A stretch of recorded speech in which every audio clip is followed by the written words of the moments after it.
Hey, we live. Welcome. It is Victoria with the CNA instructors, with the secret cocktail, rather, because we do more than just CNA now. We do phlebotomy, medical assistant, patient care tech, EKG, you name it.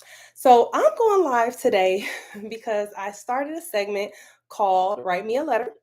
And I've been receiving letters from you all, and I've been going through them. And so today's question is the following. Let me pull this letter up. This was interesting. I think a lot of you may have the similar question. So it says, I am currently I am currently operating phlebotomy program by renting out space in different hotel conference rooms. My phlebotomy training is typically about 3 days, but I want to have a approved program.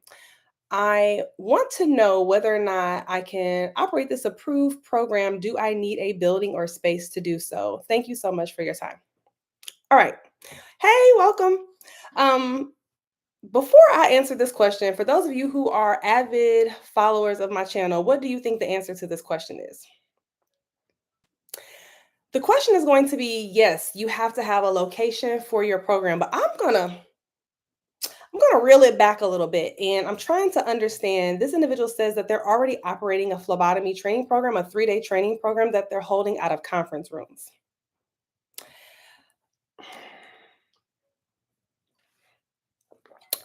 Um, so I hate to be the bearer of bad news, and I don't have all the details, but baby girl, you may or may not be already operating an illegal program. Okay. Let me explain to you why. This is scary. When I got this email, I was a little scared. Um, this is why. Because in order to operate a phlebotomy program of any kind, I'm trying to understand how did you start doing this out of conference rooms and hotels? Because I get a lot of people who tell me that they do a similar thing. And after I do a little bit of digging and researching, I end up learning that they're operating an illegal program. So, what is an illegal program? An illegal program is any program that you are operating where you're educating people and giving them a certificate that's not been A, approved by the state, or B, exempt by the state. Okay. So, let's talk about, I don't care what state you're in. It does not matter what state you're in. You can't just go operating training programs. Okay. So, for instance, people may say, well, yeah, I'm operating a training program. I just kind of help them brush up on their skills or whatever. And maybe they're already healthcare professionals, but they just want to brush up on their skills. Let's say it's a CNA. So, or a person who used to be a phlebotomist, and I'm just going to help them brush up on their skills, and they're going to take my phlebotomy course, and I'm going to give them a certificate of completion afterwards. And I can do this because I'm a nurse and I already have this knowledge, I already have this expertise. I'm just going to help them. I'm here to tell you that's illegal. Yeah, you can teach them, yeah, you can show them, but legally you cannot go and just give them a certificate of completion because you don't have a program that is approved by anybody. This is just kind of something you put together and you're doing, and that's illegal.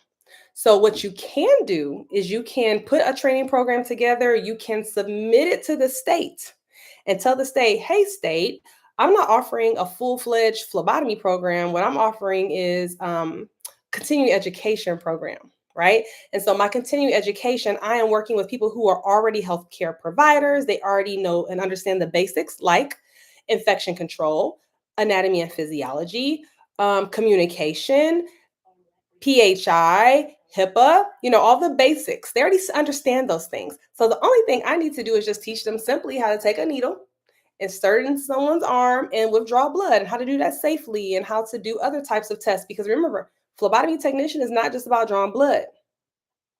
It's also about proper collection of urinary specimens, proper collection of any type of non-blood specimen. Okay.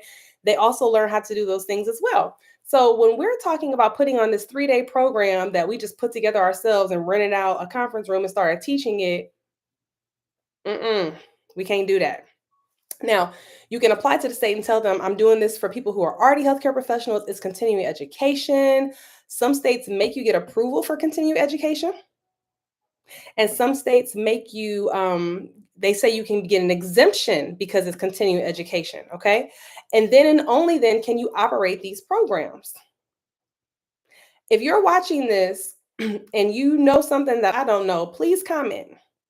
Because as you know, we've been doing this for 6 years. I read regulations front and back, and I have not found a state yet. We work out of all 50 states. Now, that doesn't mean I've done the programs in Utah, right? But I sat back and I reviewed their regs. Um, Regs change. Regs can change tomorrow. So if somebody knows something I don't know, please comment it. But that is illegal. So for the young lady who's sending me this email and asking me, does she need a building to operate a program? And then her backstory is what she's been doing. Baby girl, I'm sorry to tell you that what you've been doing may be illegal and you need to stop right away. Okay, stop right away. Book a call with me. Let's talk. I could be wrong. You could already be operating it professionally, but I just want to make sure you are. Okay. So now to fast forward to your question, her question was, do I need a building to operate this program and get approval? And the answer is going to be yes. Okay. All approved programs for these types of phlebotomy, medical assistant, hell, even CNA in most states, okay, not all, but in most states, they're going to make you get a building, and you're going to have that building set up like, let me do a quick 365 because I am currently in my training school in one of my offices. Okay. So you see this here? They have the whole phlebotomy. We got over here, we have the phlebotomy chair. Okay, over here we have an EKG machine and we have a full-fledged exam table. Like, you have to have a whole setup. I don't know how you're going to get a huge phlebotomy table, exam table, centrifuge, all of that, and place it in and out of places over and over for classes. It just doesn't make sense. Not only that, but the state wants to pop up and do an inspection on you at any time. They can't pop up and do an inspection on you at any time if you're renting a conference space. In their mind, you are a college. They're giving you a license to operate a private college when you do these things. It's not just, oh, my phlebotomy program. No, this is, you have a license to operate a private school, a private college. And then with that license, you just happen to want to put a phlebotomy program in your school. But you can do massage therapy, HVAC, cosmetology, like you name it. Okay. It could be anything.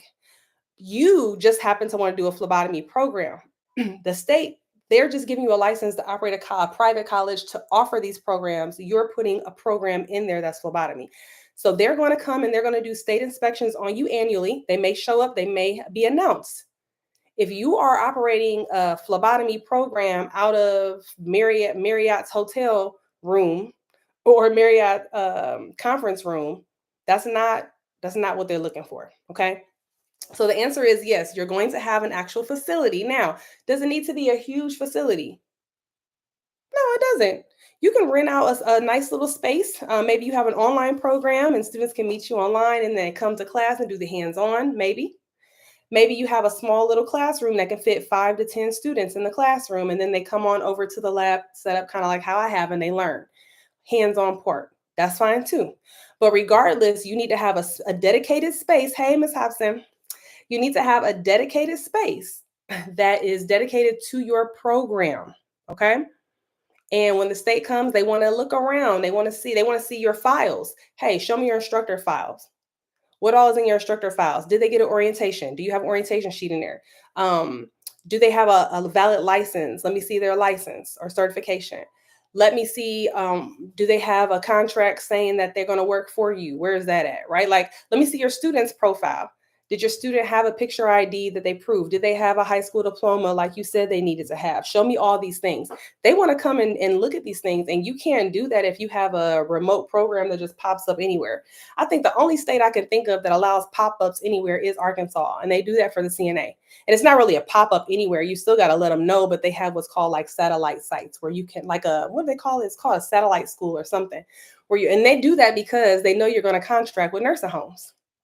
So you might have a nursing home that wants you to come and train their CNA. So you come to this nursing home this month, that nursing home next month. Arkansas does allow that, but I can't think of many other situations that would allow that. Okay. So you guys have me now. So now's the time for questions. If you can't think of a question or you just want to write me, please write me. info@thesecretcocktail.com.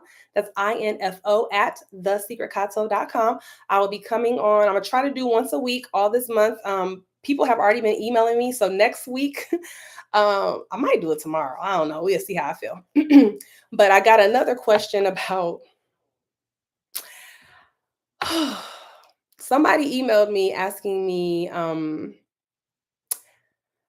that a college hired them to help start a nurse aid training program, and they're reaching out to me to help them.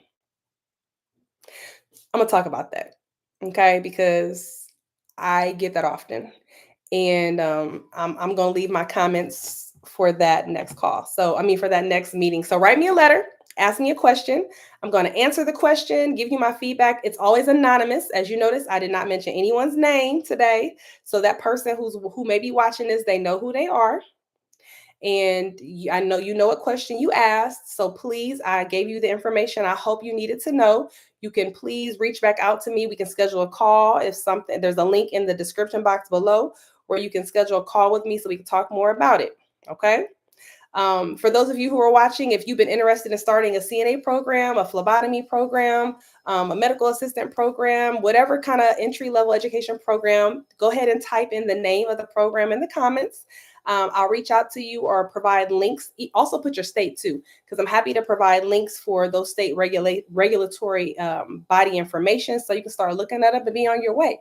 And if you want us to help you with the process, that's what we're here for. We are a consulting firm that helps people like yourself write curriculums, policies, procedures, course catalogs, syllabus, outlines, you name it. Anything you need to have your program approved. Okay. So thank you guys so much for joining me. I know I haven't been on live in a long time, but I'm going to change it. I'm going to be back. Okay. Night, night.